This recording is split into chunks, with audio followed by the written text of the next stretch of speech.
Hello everyone, welcome back to luminous classes. I am Abu Nasar. आइए दोस्तों, आप सबका लुमिनस क्लासेस में स्वागत है। जी हाँ दोस्तों, आज मैं एक ऐसा टॉपिक लेकर के आया हूँ, यानी नरेशन से रिलेटेड प्रैक्टिस सेट। ये नरेशन से रिलेटेड प्रैक्टिस सेट लाने का ज़रूरत मुझे इसलिए हुआ क्योंकि अभी कुछ ही दिनों में 2, 4, 5, 10 दिन के अंदर, 5, 7 दिन के अंदर आपका एसएससी का एग्ज़ाम्स होने वाला है। ये प्रैक्टिस सेट सिर्फ और सिर्फ एसएससी वालों के लिए है ना, जो कि अगर आप इस प्रैक्टिस सेट को एक बार बना लेते हैं तो समझिए नरेशन से रिलेटेड, आपके सिलेबस में नरेशन भी है तो नरेशन से रिलेटेड आपका प्रॉब्लम सॉल्व होने का 80% संभावना है ना। इसलिए इस वीडियो को लास्ट तक देखना ना भूलें। अगर आप इसको लास्ट तक देखते हैं तो फिर आपका जो नरेशन से रिलेटेड 2 क्वेश्चन या 1 क्वेश्चन जो रहता है एसएससी में वो सॉल्व हो जाएगा। 100% तो नहीं, 90% हम कह सकते हैं। क्लियर? आइए शुरू करते हैं। पहला क्वेश्चन क्या कहता है?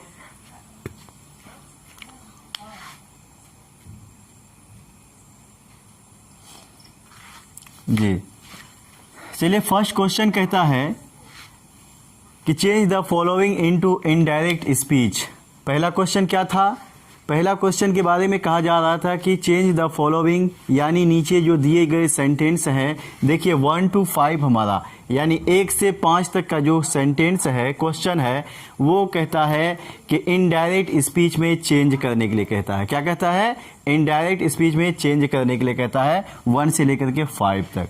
ठीक है, तो फर्स्ट क्वेश्चन है Soni said I am very busy now. ये इसको भी इनडायरेक्ट स्पीच में जब चेंज करेंगे तो देखिए क्या बन जाएगा, कैसा बन जाएगा। कहता है Soni said I am very busy now. तो ये क्या हो जाएगा? आप जानते हैं कि ये वाला यानी रिपोर्टिंग वर्ब जो है वो बदलता, पर्सन नहीं बदलता, सिर्फ वर्ब बदलता है। तो सोनी सेड का क्या होगा? टोल्ड होगा या आस्क्ड होगा? क्या होगा? सेड का सेड ही रहेगा। ऐसा क्यों? क्योंकि सेड के बाद कोई ऑब्जेक्ट नहीं आया है, इसीलिए सेड का सेड ही रहेगा। तो सोनी सेड, उसके बाद इन्वर्टेड कामा के बदले क्या लेते हैं? दैट ले लिए। उसके बाद क्या बचा? आई, फर्स्ट पर्सन। फर्स्ट पर्सन क्या कहता है?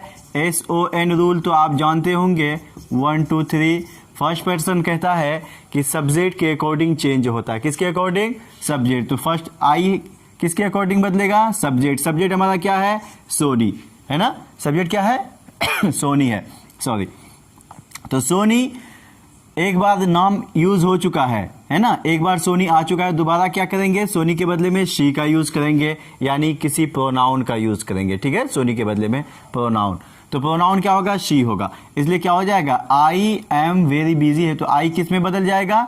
शी में। अब देखेंगे आई हमारा नॉमिनेटिव केस में है तो शी भी क्या है? Nominative case. इसीलिए क्या हो जाएगा? That she. अब देखिए यहाँ कहता है आई एम वेरी बिजी नाउ, इसका मतलब ये प्रेजेंट की बात कर रहा है, जबकि रिपोर्टिंग वर्ब जो है हमारा पास्ट में है, सेड पास्ट में है ना। तो आप क्या जानते हैं, जब रिपोर्टिंग वर्ब पास्ट टेंस में हो और रिपोर्टेड स्पीच सिंपल प्रेजेंट में हो तो उसको भी पास्ट परफेक्ट में, सॉरी पास्ट टेंस में बदल देते हैं ना, यानी सिंपल पास्ट में।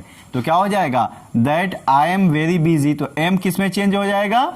वॉज में चेंज हो जाएगा। होगा कि नहीं होगा? Soni said that she was very busy, BUSY, busy now. अगर इधर रिपोर्टिंग वर्ब हमारा पास्ट टेंस में रहता है तो रिपोर्टेड स्पीच में कहता है अगर कोई नज़दीक सूचक शब्द है तो उसे दूरी सूचक शब्द में बदल देते हैं, यानी नाउ का क्या हो जाता है? देन हो जाएगा। क्लियर? आइए उसी तरह से नेक्स्ट क्वेश्चन कहता है he said my mother is writing letters. अब देखिए ये he said my mother is writing letters, तो इसमें भी ऑब्जेक्ट यूज नहीं हुआ है। इसका मतलब जब ऑब्जेक्ट यूज नहीं होता है तो सेड को सेड में ही रखते हैं या सेज को सेज में ही रखते हैं, टोल्ड में नहीं बदलते हैं। इसलिए क्या हो जाएगा? ही सेड, इन्वर्टेड कामा के बदले क्या लेंगे? दैट का यूज कर लिए। उसके बाद my mother is writing letters. तो आइए यहाँ माई मदर, माई मदर, माई की कौन सा person? First person. First person subject के अनुसार। सब्जेक्ट क्या है? ही। सब्जेक्ट क्या है? ही है हमारा। अब कहता है कि माई जिस केस में रहता है उसी केस में ना लाते हैं ही को, तो माई हमारा पजेसिव केस में है तो ही आएगा, पजेसिव केस में क्या हो जाएगा, हीज, ये तो पता ही होगा आपको। He said that his mother हो जाएगा, हिज मदर। उसके बाद इज राइटिंग, इसका मतलब subject plus is am are plus V four plus object किसका होता है, स्ट्रक्चर प्रेजेंट कंटिन्यूअस का। जब ये प्रेजेंट कंटिन्यूअस में है, रिपोर्टिंग वर्ब हमारा पास्ट टेंस में है और रिपोर्टेड स्पीच प्रेजेंट कंटिन्यूअस में, तो इनडायरेक्ट स्पीच में क्या करते हैं, इसको पास्ट कंटिन्यूअस में बदल देते हैं। इसीलिए क्या हो जाएगा, his mother was writing letters. Clear. Next question देखिए क्या कहता है, he said to me might is right, sorry, he said to me might is right. आप देखिए ही सेड को टोल्ड में बदल देंगे क्योंकि यहाँ ऑब्जेक्ट है मी, ही टोल्ड मी, इन्वर्टेड कामा के बदले दैट का यूज करेंगे। उसके बाद माइट इज राइट, अब क्या करेंगे, इसमें पर्सन यूज नहीं हुआ है। अच्छा, माइट इज राइट, अगर हम माइट इज को क्या वॉज में बदलेंगे, माइट वॉज राइट होगा, नहीं होगा, बिल्कुल नहीं। क्यों, क्योंकि आप रूल पढ़े होंगे कि जब कोई, यानी क्या कहते हैं, यूनिवर्सल ट्रूथ है ना, रिपोर्टिंग वर्ब हमारा पास्ट टेंस में हो और रिपोर्टेड स्पीच में कोई यूनिवर्सल ट्रूथ या कोई प्रिंसिपल्स यूज हुआ हो जो कि बदलने वाला नहीं है ना, तो रिपोर्टिंग वर्ब हमारा पास्ट टेंस में होने के बावजूद भी रिपोर्टेड स्पीच बदलता नहीं है, जिस टेंस में रहता है वो उसी टेंस में रह जाता है। यानी माइट इज राइट ये सच्ची कहावत है, इसीलिए बदलने वाला नहीं है, तो माइट इज राइट ही होगा। He told me that might is right. Clear. Next question देखिए, नेक्स्ट क्वेश्चन कहता है number 4, I said to her what will you do if you fail. ये भी डायरेक्ट में दिया हुआ इसको इनडायरेक्ट में चेंज करना, सॉरी, क्या हो जाएगा, देखिए आई, ये सेंटेंस हमारा देखिए इन्वर्टेड कामा के अंदर जो सेंटेंस है वो किस टेंस में है, सॉरी किस टाइप में, एक तो फ्यूचर टेंस में बता रहा है क्योंकि सेल या विल का यूज हुआ है, विल का यूज हुआ है तो फ्यूचर टेंस में होगा। और दूसरी बात, ये टाइप सेंटेंस का कौन सा टाइप है, WH क्वेश्चन टाइप, यानी इंटरोगेटिव टाइप। जब सेंटेंस इंटरोगेटिव टाइप होता है तो से या टेल को हम लोग आस्क्ड में बदलते हैं ना, तो इसलिए क्या हो जाएगा, आई आस्क्ड, टू हट जाएगा, हर हो जाएगा। इन्वर्टेड कामा के बदले में WH का यूज करते हैं, यानी WH इसमें व्हाट है तो व्हाट का ही यूज होगा, आई आस्क्ड हर व्हाट। उसके बाद क्या है, जो सेंटेंस हमारा इंटरोगेटिव होता है इनडायरेक्ट स्पीच में उसको असर्टिव में चेंज कर देते हैं, यही रूल है। तो इसको देखिए, ये जब what will you do, what तो आ गया, यहाँ रहा, बाकी क्या रहा, will you do, will you do, तो इसको जब असर्टिव में चेंज करेंगे तो क्या हो जाएगा, you will do, you will do. तो क्या हो जाएगा, यू पहले आएगा, यू सेकंड पर्सन कहता है ऑब्जेक्ट के अकॉर्डिंग बदलेगा, है ना। तो ऑब्जेक्ट हमारा क्या है, हर, ऑब्जेक्ट क्या है, हर। अब देखेंगे इसको यू किस केस में है, यू हमारा नॉमिनेटिव केस में है, तो हर का नॉमिनेटिव केस क्या हो जाता है, she. I asked her what she, उसके बाद विल आएगा ना, तो देखिए विल आना चाहिए, है ना, यू विल हो जाएगा, यू के बदले में शी आया, उसके बाद विल आएगा। लेकिन यहाँ क्या कहता है, रिपोर्टिंग वर्ब हमारा पास्ट टेंस में है। जब रिपोर्टिंग वर्ब पास्ट टेंस में हो और रिपोर्टेड स्पीच, क्या कहते हैं, रिपोर्टेड स्पीच में विल अगर यूज हुआ हो तो उसको वुड में बदलते हैं। किस में बदलते हैं, इसलिए विल के बदले में क्या हो जाएगा, वुड हो जाएगा, होगा कि नहीं होगा। She would, what she would, उसके बाद क्या है, डू, उसके बाद इफ हो जाएगा, यू कौन पर्सन, सेकंड पर्सन ऑब्जेक्ट के अनुसार, ऑब्जेक्ट क्या है, हर, तो फिर क्या हो जाएगा, if she fails, if she fails, नहीं होगा, यू के साथ V1 तो थर्ड पर्सन सिंगुलर नंबर, यानी शी के साथ क्या लगता है, V5, इसीलिए फेल्स हो गया, ठीक है। नेक्स्ट देखिए, नेक्स्ट क्वेश्चन कहता है, she said alas I have lost everything. She said, वह कही, मैं सब कुछ खो दी, है ना, बर्बाद हो गई, लूट गई। तो क्या हो जाएगा, शी, इसमें देखिए ये सेंटेंस को जब देखेंगे आप, इसका मतलब ये एक्सक्लामेटरी सेंटेंस है, यानी शौक वाली सेंटेंस है ना, सेड वाली, है ना, सेड इसमें एक्सप्रेस हुआ है, दुख, सोरो। तो सैडनेस या सोरो कहिए। तो जब कहता है कि शी, क्या हो जाएगा, आप जानते हैं जब एक्सक्लामेटरी सेंटेंस में सोरो हो या हैप्पीनेस यानी जॉय हो एक्सप्रेस करें तो उसको हम लोग इनडायरेक्ट स्पीच में क्या करते हैं, सेड के बदले में या टोल्ड के बदले में एक्सक्लेम्ड विथ का यूज करते हैं ना। तो इसीलिए क्या हो जाएगा, सी एक्सक्लेम्ड विद। अब देखिए ये अलास का मतलब होता है अफसोस जाहिर करना यानी सोरो, तो क्या हो जाएगा विद सोरो, सी एक्सक्लेम्ड विद सोरो। उसके बाद क्या हो जाएगा, ये वर्ड जो है इंटरजेक्शन वर्ड ये हट जाता है ना इनडायरेक्ट में, तो क्या हो जाएगा, सी एक्सक्लेम्ड विद सोरो। उसके बाद इन्वर्टेड कॉमा के बदले दैट का यूज कीजिए। अब ये अलास हट गया, बचा क्या, आई फर्स्ट पर्सन किसके अकॉर्डिंग, सब्जेक्ट हमारा क्या है, शी, तो ये भी नॉमिनेटिव केस में है, शी भी नॉमिनेटिव केस में, तो क्या हो जाएगा दैट शी। उसके बाद क्या बचा, आई हैव लॉस्ट एवरीथिंग। ये कहता है, ये वाला रिपोर्टिंग वर्ब जो है हमारा सिंपल पास्ट में है और रिपोर्टेड स्पीच हमारा subject plus have plus V3 plus object किस में हो गया, प्रेजेंट परफेक्ट में। कहता है जब रिपोर्टिंग वर्ब पास्ट में हो तो रिपोर्टेड स्पीच अगर प्रेजेंट परफेक्ट में हो तो उसको पास्ट परफेक्ट में चेंज कर देंगे, तो क्या हो जाएगा, दैट शी हैड लॉस्ट। उसके बाद क्या बचा, एवरीथिंग, होगा कि नहीं होगा, एवरीथिंग। नेक्स्ट क्वेश्चन देखिए, आप ये 1 to 5 में क्या था, 1 से लेकर के 5 तक में इनडायरेक्ट स्पीच में चेंज करने के लिए कहा था। अब देखिए नेक्स्ट क्वेश्चन कहता है change the following into direct speech. अब 5 से लेकर के 10 तक क्वेश्चन दिया गया है और कहता है 6 से लेकर के 10 तक, और कहता है कि इसको डायरेक्ट स्पीच में चेंज कीजिए। बेहद इंटरेस्टिंग और इम्पोर्टेंट ये भी होगा। कहता है कि ये इनडायरेक्ट स्पीच दिया हुआ है और डायरेक्ट में चेंज करना है। देखिए थोड़ा कुछ नहीं है, कहता है they exclaimed with joy that they had won the match.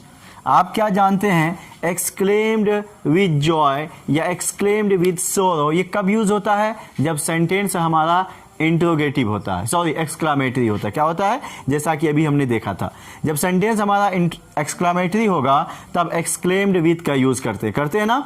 इसका मतलब ये भी सेंटेंस हमारा एक्सक्लामेटरी है। तो देखिए तो ऐसा होगा कि दे सेड, ऑब्जेक्ट कुछ नहीं है इसमें भी तो ऑब्जेक्ट नहीं होगा, दे सेड इन्वर्टेड कामा, एक वर्ड है यहाँ जॉय का यूज किया है ना, जॉय को दिखा रहा है। इसका मतलब क्या है कि कुछ न कुछ खुशी की बात है, इसीलिए होगा वर्ड यूज कर दीजिए। दे सेड होगा। उसके बाद वी क्या कहता है, that they had won the match. They had won the, subject plus head plus V3 plus object का यूज हुआ है। तो subject plus head plus V3 में कब चेंज होता है, जब ये वाला अगर रिपोर्टिंग वर्ब हमारा पास्ट टेंस में होगा और रिपोर्टेड स्पीच जो है पास्ट इंडिफिनिट में होगा, तो क्या कहता है, इनडायरेक्ट स्पीच में उसको पास्ट परफेक्ट में चेंज कर देना है, यानी पास्ट इंडिफिनिट को पास्ट परफेक्ट में चेंज करते हैं कि नहीं करते हैं। इसीलिए क्या हो जाएगा, दे सेड दैट क्या हो जाएगा, we won the match, we won the match. यहां पे अब क्या हो जाएगा, इन्वर्टेड कॉमा बंद हो जाएगा। ठीक है, अगला देखिए, she told me that I would miss the train. She told me that I would miss the train. सबसे पहले तो इसको चेंज कीजिए, है ना। शी टोल्ड के बदले क्या लिखेंगे आप, सेड लिखेंगे, टू लगा देंगे, उसके बाद मी हो जाएगा। उसके बाद क्या कहता है, दैट के बदले में क्या करेंगे, इन्वर्टेड कॉमा यूज कर लिए। उसके बाद क्या कहता है, I would miss the train, है ना। अब देखिए ये क्या है, आई फर्स्ट पर्सन आया है, आई आया है। आई कब यूज होता है, जब यहां पर मतलब कोई ना कोई क्या कहते हैं, जैसे यहाँ मी है ना, यहाँ पे देखिए यहाँ मी यूज हुआ है, मतलब ऑब्जेक्ट हमारा मी है, तो सेकंड पर्सन ऑब्जेक्ट के अनुसार। इसका मतलब कि रिपोर्टेड स्पीच का जो सब्जेक्ट होगा वो कोई ना कोई सेकंड पर्सन होगा, कोई ना कोई सेकंड पर्सन। देखिए जैसे यू विल अगर लेंगे, विल क्यों लिए, क्योंकि ये वाला भाग तो हमारा पास्ट रिपोर्टिंग वर्ब जो है ये पास्ट टेंस में है। जब रिपोर्टिंग वर्ब पास्ट टेंस में रहता है और रिपोर्टेड स्पीच में विल का यूज होता है तब ना उसको वुड में चेंज करते हैं। तो इसीलिए ये वुड कब बना, जब विल होगा तब ना वुड बना, इसलिए क्या हो जाएगा यू विल। उसके बाद मिस द ट्रेन। आप देखिए इन्वर्टेड कॉमा बंद कर दीजिए। देखिए अगर समझ में नहीं आया तो फिर देखिए, शी सेड टू मी। अब यू क्यों लिए थे हम यहाँ, यू इसीलिए लिए, कहता है यू कौन सा person, second person. Second person किसके अकॉर्डिंग चेंज हो जाए, सब्जेक्ट के, सॉरी ऑब्जेक्ट के अकॉर्डिंग। ऑब्जेक्ट हमारा क्या है, मी। अब देखिए यू हमारा यहाँ पर किस केस में होगा, क्योंकि सब्जेक्ट की जगह पे है, नॉमिनेटिव केस में है, तो मी का नॉमिनेटिव केस क्या होगा, आई, तभी तो यहाँ आई लिखा था। ठीक है, इसका मतलब सेकंड पर्सन लेंगे तभी यहाँ आई यूज होगा। क्लियर। नेक्स्ट देखिए, नेक्स्ट क्वेश्चन कहता है he prayed that God might pardon that sinner. अब देखिए यहां भी ऑब्जेक्ट नहीं है, सेट को टोल्ड में नहीं बदला है, इसका मतलब डायरेक्ट क्या होगा, ही प्रेड के जगह पे सेट कर दीजिए। प्रेड का यूज हम लोग कब करते हैं, जैसे एक्सक्लामेटरी सेंटेंस में, यानी आप जिसको कौन सा सेंटेंस कहते हैं, एक्सक्लामेटरी सेंटेंस का, यानी वो वाला भाग जिसको हम लोग किसी को कर्स करते बद्दुआ देते हैं या दुआ देते, ब्लेसिंग या कर्स को जो डिनोट करता है ना, तो जिसको ऑप्टेटिव सेंटेंस भी आप लोग कहते हैं। तो ये क्या हो जाएगा, ही सेड इन्वर्टेड कामा शुरू कीजिए, है ना, प्रेड के बदले में सेड का यूज किया हमने, दैट के बदले में इन्वर्टेड कामा। अब क्या कहता है, God might pardon that Sinner, है ना। तो माइट कब होगा, जब इधर पास्ट होता है, इधर में रहता है, तो माइट में चेंज करते हैं। इधर तो पास्ट है ही, इसका मतलब इधर मे की बात हुई होगी। इसीलिए आप क्या जानते हैं, मे you live long, may God forgive you, may God forgive, may God pardon the Sinner, बोलते हैं ना, पापी को माफ कर दे। तो क्या हो जाएगा, उस हिसाब से यहां भी सेंटेंस मे से शुरू होगा। ठीक है, मे गॉड क्या हो जाएगा, पार्डन। आप देखिए दैट, यहां पे दैट सिनर आया है, तो आप क्या जानते हैं, जब रिपोर्टिंग वर्ब हमारा पास्ट टेंस में हो और रिपोर्टेड स्पीच में अगर दिस का यूज हुआ है तो उसको दैट में बदलते हैं, उसको क्या करते हैं, दैट में बदलते हैं। इसीलिए यहां पर दिस का यूज हुआ होगा तब ना इसको दैट में बदला, दिस सिनर, इन्वर्टेड कॉमा बंद। He said may God pardon this Sinner, है ना, वह क्या कहा कि ईश्वर जो है इस पापी को माफ करे, है ना, माफ कर दे। अगला नेक्स्ट क्वेश्चन कहता है the teacher advised me to work regularly. शिक्षक जो है मुझे रेगुलरली काम करने का सलाह दिए, आदेश दिए। इसका मतलब क्या होगा, ये देखिए एडवाइस का यूज़ हम लोग कब करते हैं, जब रिपोर्टेड स्पीच में, यानी इन्वर्टेड कामा वाला जो सेंटेंस होता है वो अगर हमारा एडवाइस को डिनोट करता है ना, तब हम लोग यहाँ पर सेड के बदले में एडवाइस का यूज़ करते हैं ना। यानी इम्परेटिव सेंटेंस में जब इन्वर्टेड कामा वाला सेंटेंस पार्ट में हमारा इम्परेटिव सेंटेंस का यूज़ होता है, यानी क्या कहते हैं, एडवाइस का यूज़ होता है, तो सेड या टोल्ड के बदले में हम लोग एडवाइस का ही यूज़ करते हैं ना। इसलिए क्या हो जाएगा, द टीचर, एडवाइस के बदले में क्या होगा, टोल्ड या सेड, है ना, सेड टू मी कर दीजिए, सेड आएगा तो टू आएगा, सेड टू मी। उसके बाद क्या बचा, इन्वर्टेड कामा शुरू कीजिए, है ना, क्यों, टू के बदले में, है ना, इंपरेटिव सेंटेंस में हम लोग दैट के जगह पे टू का यूज करते हैं ना, तो ये टू मी तक तो आ गए, टू के बदले में इन्वर्टेड कामा का यूज किए। अब क्या बचा, वर्क रेगुलरली। इसका मतलब यहीं पे क्या होगा, वर्क रेगुलरली, ठीक है, वर्क रेगुलरली। कोई दिक्कत यहां तक, कोई परेशानी। अगला नेक्स्ट देखिए, कहता है he requested him to lend him his pen. He requested, ये भी सेंटेंस देखिए इंपरेटिव सेंटेंस बुझा रहा है।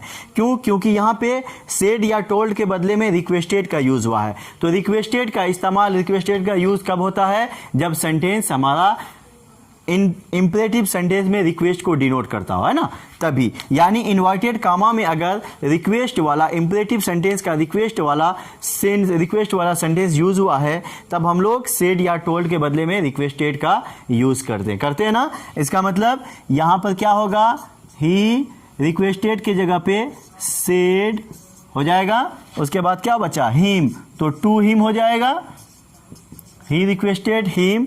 अब क्या है, टू के इंपरेटिव सेंटेंस में टू किसके लिए आता है, दैट के बदले में, यानी इन्वर्टेड कामा की जगह, तो टू के बदले में क्या लेंगे, इन्वर्टेड कामा ले लिए। अब क्या बचा, लेंड हिम हिज पेन। आप जानते हैं कि रिक्वेस्टेड इनडायरेक्ट स्पीच में रिक्वेस्टेड हम कब यूज करते हैं, जब सेंटेंस हमारा रिक्वेस्ट को डिनोट करता हो, क्या बोलते हैं, इन्वर्टेड कॉमा वाला। तो रिक्वेस्ट को डिनोट करने के लिए या दिखाने के लिए हम लोग जनरली काइंडली या प्लीज जैसे वर्ड का यूज करते हैं ना, काइंडली या प्लीज जैसे वर्ड का। तो यहां पर भी क्या हो जाएगा, प्लीज, उसके बाद क्या हो जाएगा, लेंड, LEND, लेंड क्या हो जाएगा, प्लीज लेंड। अब देखिए यहां हिम आया है ना, हिम के बदले में क्या होगा, अगर हिम के बदले में he said to him please lend me करके देखते हैं, मी क्या हो जाएगा, हिज को हम योर पेन करके देखते हैं अभी, your pen, please lend me your pen. अब बोलिएगा ये सही की गलत, अब जांच लेते हैं हम लोग। ये इनडायरेक्ट में है ना, इसको इनडायरेक्ट में बदल के देख लेते हैं। ये please lend me your pen है, तो ही सेड को ही रिक्वेस्टेड, प्लीज के बदले में रिक्वेस्टेड कर दिए, ही रिक्वेस्टेड हिम, है ना, ही रिक्वेस्टेड हिम हो गया। अब इन्वर्टेड कॉमा के बदले में टू किए, यूज किए, प्लीज हट गया, प्लीज ओमिट हो गया, बचा क्या, लेंड मी योर पेन। अब मी के बदले, मी कौन सा पर्सन, फर्स्ट पर्सन कहता है सब्जेक्ट के अकॉर्डिंग, सब्जेक्ट हमारा क्या है, ही, सब्जेक्ट हमारा क्या है, ही। अब कहता है कि मी जिस केस में होगा उसी केस में ही को लाइए। मी हमारा ऑब्जेक्टिव केस में है, तो ही को जब ऑब्जेक्टिव केस में लाएंगे तो क्या होगा, हिम होगा ना। इसका मतलब हिम की जगह क्या होना चाहिए, मी होना चाहिए। उसके बाद क्या बचा, यहां देखिए, योर पेन, योर कौन सा पर्सन, सेकंड पर्सन किसके अकॉर्डिंग, ऑब्जेक्ट के अकॉर्डिंग। ऑब्जेक्ट हमारा क्या है, हिम, ऑब्जेक्ट हमारा क्या है, हिम है। अब देखिए हिम है, कहता है योर जिस केस में है उसी केस में हिम को लाइए, तो योर है हमारा पजेसिव केस में, हिम को जब पजेसिव केस में लाएंगे तो क्या हो जाएगा, हिज हो जाएगा, क्या हो जाएगा, हिज। बचा क्या, पेन का पेन। आई बात समझ में। तो 5 से क्वेश्चन नंबर 5 से लेकर के 10 तक, क्वेश्चन नंबर 6 से लेकर के 10 तक ये था इनडायरेक्ट स्पीच दिया हुआ था, उसको डायरेक्ट में बदलना। और क्वेश्चन नंबर 1 से लेकर के 5 तक क्या था, डायरेक्ट स्पीच दिया हुआ था, इनडायरेक्ट में इसको बदलना था, है ना। अब देखेंगे क्वेश्चन नंबर 11 से लेकर के 16 तक वो क्या कहता है। अब देखिए क्वेश्चन नंबर 11 से लेकर के 16 तक, यानी 11 से लेकर के 16 तक के बारे में क्या कहता है, कहता है find out the error part of the following sentences. नीचे दिए गए सेंटेंसेस में से, यानी नीचे दिए गए जितने भी सेंटेंस है उसमें क्या होगा, कोई एक ऐसा पार्ट होगा जो एरर होगा, यानी गलत होगा। तो कहता है गलत पार्ट को निकालिए, फाइंड आउट कीजिए, है ना। तो देखते हैं हम लोग 1 बाई 1 की आखिर सेंटेंस इस दिए गए सेंटेंस में, जैसे क्वेश्चन नंबर 11 ही है, तो कहता है इस सेंटेंस में कौन सा पार्ट ऐसा है जो कि गलत है, एरर है ना, मिस्टेक है। तो आइए सबसे पहले 11 नंबर क्वेश्चन को देखते हैं। कहता है Rahul asked his servant at what time he went to the station the previous day. देखिए फर्स्ट पार्ट, ये सेंटेंस हमारा 5 पार्ट में बटा हुआ है। क्वेश्चन पार्ट 1 में क्या कहता है, राहुल आस्क्ड, पार्ट 2 में कहता है हिज सर्वेंट, है ना, एट व्हाट टाइम। उसके बाद पार्ट 3 में कहता है ही वेंट टू, और द स्टेशन हो गया पार्ट 4 प्रीवियस डे, और पार्ट 5 का मतलब नो एरर। अगर सेंटेंस पार्ट 1 में गलती है, सेंटेंस के पार्ट 1 में गलती है तो आंसर ए, है ना, पार्ट 2 में गलती है तो आंसर बी होगा। उसी तरह से अगर गलती नहीं है, यानी एरर नहीं है सेंटेंस में, नो एरर है, तो आंसर 5, यानी आंसर ई होगा। क्लियर। आइए देखते हैं। कहता है Rahul asked his servant, Rahul अपने नौकर से पूछा, कहा, क्या कहा, his servant at what time he went to the station, वह किस समय स्टेशन पहुंचा। एट व्हाट क्या है बाबू, एट व्हाट का मतलब ये हो गया इंटरोगेटिव को दिखाया है, इसका मतलब इनडायरेक्ट स्पीच में, सॉरी डायरेक्ट स्पीच में इंटरोगेटिव सेंटेंस यूज हुआ होगा, तभी तो यहाँ एट व्हाट का यूज हुआ, यानी कितने बजे, है ना, किस समय, एट व्हाट टाइम का मतलब, ठीक है। At what time he went to the station the previous day.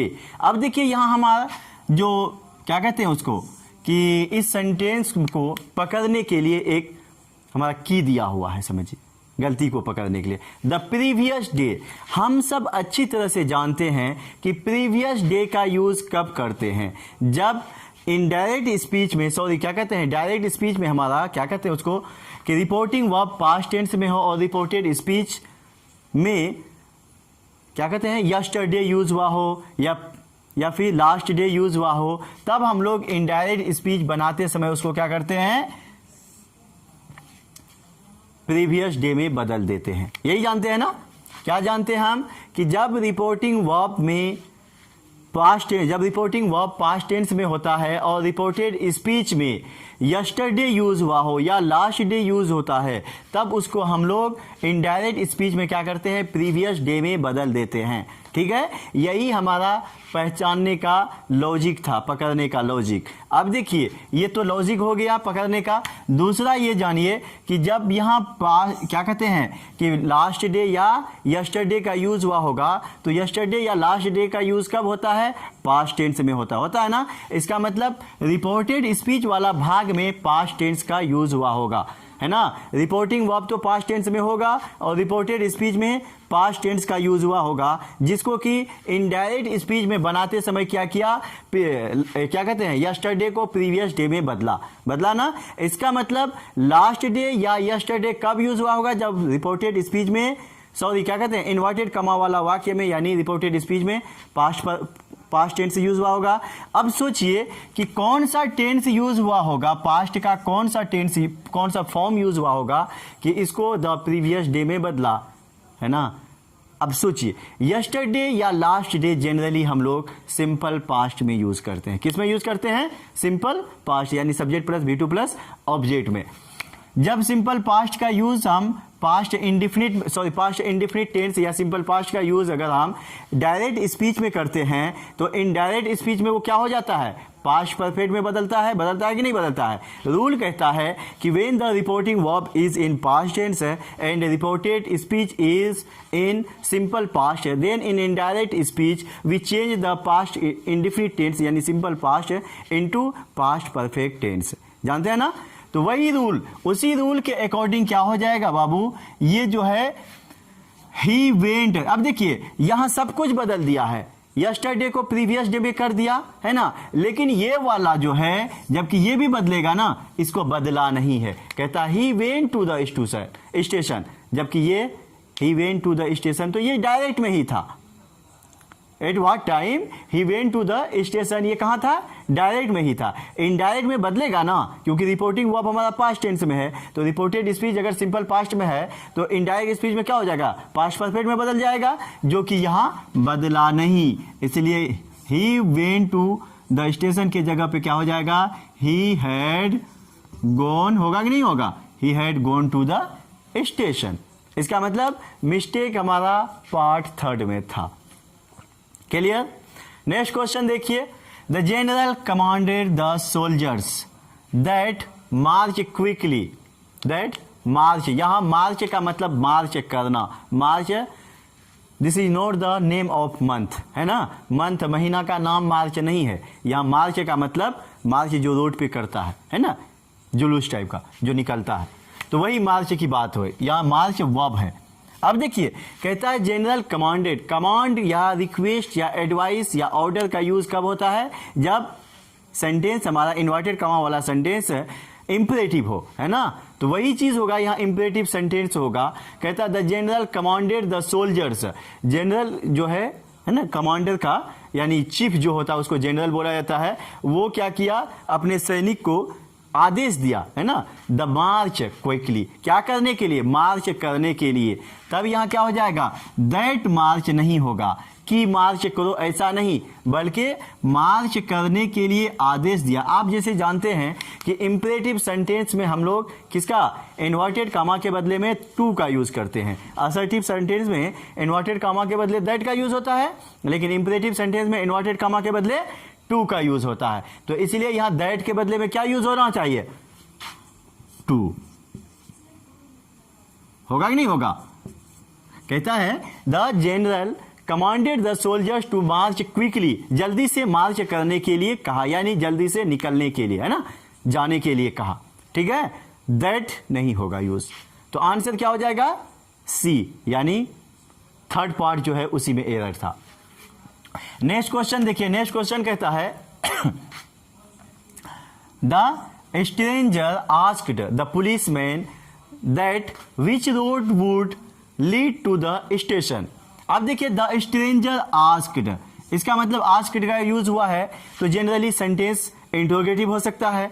आगे देख लेते हैं द पुलिसमैन, एक कोई पुलिस वाला खड़ा होगा उससे कहा होगा, इसका मतलब पुलिसमैन भी सही यूज हुआ है। और कहता है दैट विच रोड, इसका मतलब हमने क्या कहा कि यहाँ आस्क्ड का यूज हुआ है तो संभावना है कि सेंटेंस इंट्रोगेटिव होगा। तो फिर देखिए यहाँ विच का यूज हो ही गया। कहता कौन सा road, which road would lead to the station, कौन सा सड़क जो है स्टेशन तक जाएगा, यानी स्टेशन जाएगा, है ना।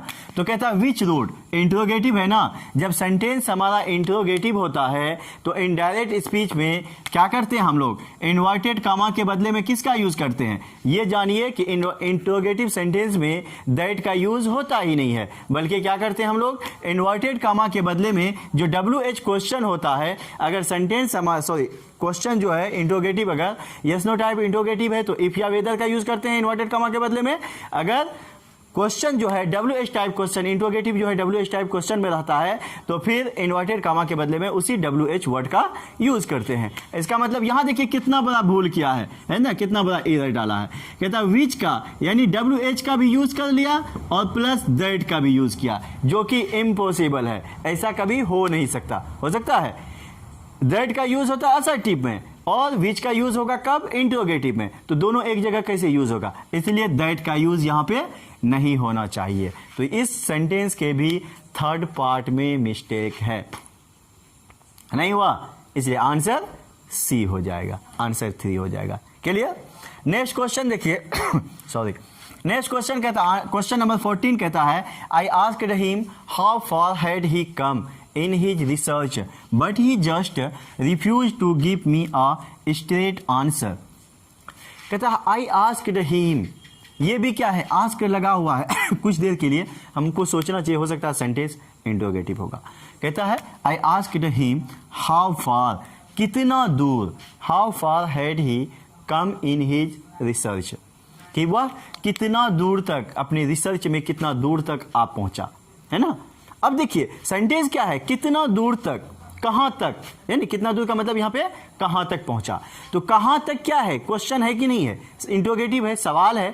जब ये सवाल होगा तो आप क्या जानते हैं कि जब इन्वर्टेड कामा के अंदर किसी तरह का कोई क्वेश्चन यूज होता है ना, खास करके WH interrogative question type interrogative use होता है, तो हम लोग क्या करते हैं कि से या टेल को आस्क में बदलते हैं, सेड को आस्क्ड में बदल देते हैं, इन्वर्टेड कामा के बदले में WH वर्ड का ही यूज करते हैं ना, इन्वर्टेड कामा के बदले WH वर्ड का यूज करते हैं। और जो हमारा सेंटेंस होता है इंट्रोगेटिव जो सेंटेंस होता है उसको हम लोग असर्टिव में बदल देते हैं। क्या करते हैं, उसको इंट्रोगेटिव ही नहीं छोड़ते बल्कि असर्टिव में चेंज कर देते हैं। तो वैसे ही देखिए I asked him how far, how far हमारा क्या है बाबू, हाउ फार जो है ये WH हो गया, हाउ फार क्या हो गया, क्वेश्चन वर्ड हो गया, ठीक है, ये क्वेश्चन वर्ड या WH वर्ड।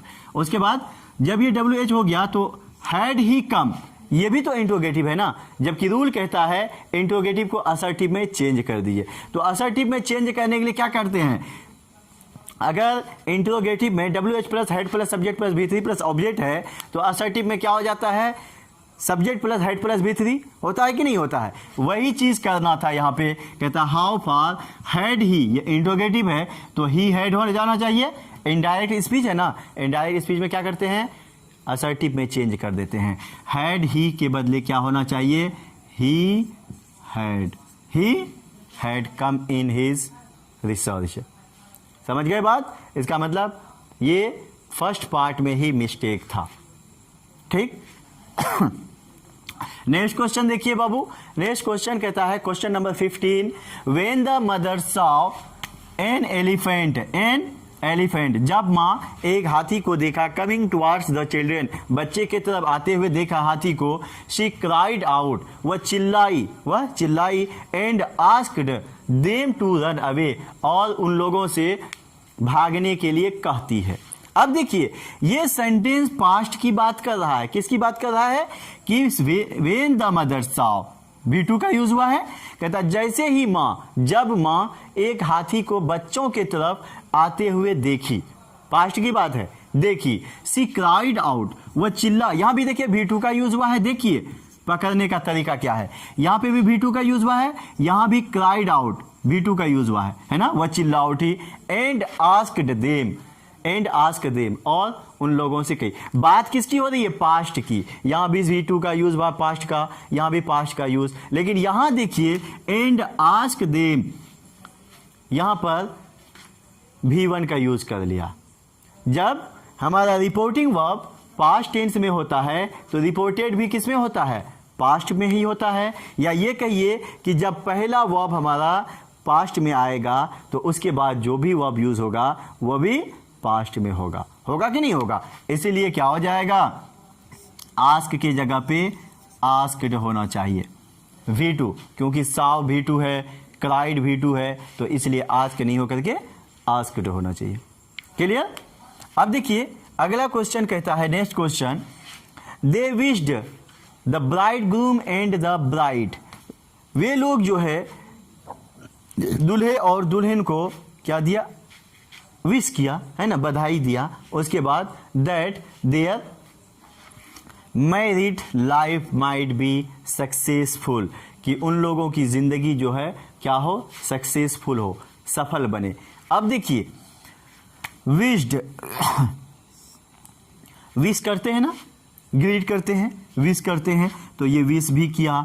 और bride groom and the bride, दुल्हा और दुल्हन को किया। अब क्या कहता है? That their married life might का यूज कब होता है?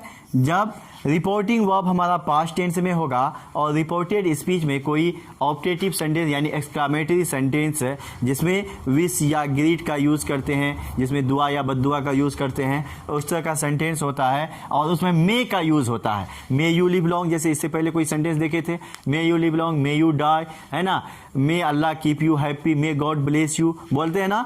तब क्या करते हैं हम लोग? उस मे को माइट में चेंज कर देते हैं और एक्सक्लामेटरी जो सेंटेंस होता है उसको हम लोग असर्टिव में बदल देते हैं, यानी मे यू को यू में बदलते हैं। और अगर रिपोर्टिंग वर्ब हमारा पास्ट में रहता है तो मे को माइट में, यानी यू माइट होता है ना। तो वही चीज यहां पे भी क्या है? That the married life might B, married life might B, इसका मतलब इस क्या कहते हैं? शादीशुदा जिंदगी के ही बारे में कह रहा है। तो शादीशुदा जिंदगी यहाँ क्या है? मैरिड लाइफ क्या है? सब्जेक्ट है, तो सब्जेक्ट के बाद माइट का यूज हुआ है, इसका मतलब ये भी सही है। और माइट के बाद बी है फर्स्ट फॉर्म, V1 का यूज होता है, इसका मतलब ये भी सही है, ये भी सही है। मे बी सक्सेसफुल, सफल हो, ये भी सही है कि नहीं है? इसका मतलब जब सेंटेंस को हम गौर से देखते हैं तो पता चलता है कि the given sentence is correct, यानी इस सेंटेंस में कोई गलती, कोई मिस्टेक नहीं है। आई बात समझ में? आई होप कि आपको ये वीडियो अच्छा लगा होगा और ये वीडियो आपके लिए बहुत ही बेनिफिशियल है। अगर आप इसको अंत तक देख लिए हैं, लास्ट तक देख लिए हैं, तो आपके लिए यकीनन बहुत ही बेनिफिशियल और फ़ायदेमंद होगा। Thank you for watching this video.